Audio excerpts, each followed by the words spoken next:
Assalamualaikum, selamat pagi.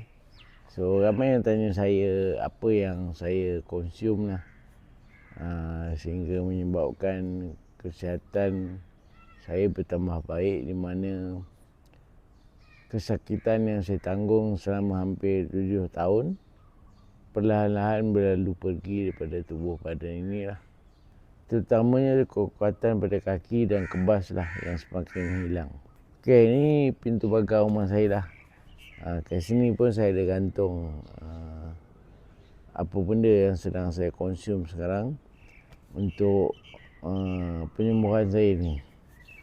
So, inilah dia botol biru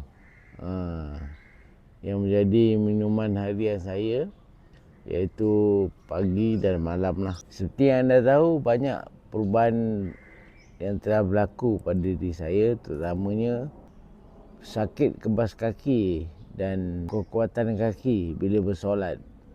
InsyaAllah besok saya akan ke klinik kesihatan Seruman 2 untuk rawatan susulan, dan saya akan sharekan result-result yang baik lah insyaAllah dengan anda semua. So, perlu diingatkan, memanglah produk ni hanya satu asbab, dan dengan izinnya saya mendapat penyembuhan itulah. Cuma pesan saya, jangan putus asa dalam mencari penyembuhan lah. So, saya doakan anda semua sihat dan sejahtera hendaknya.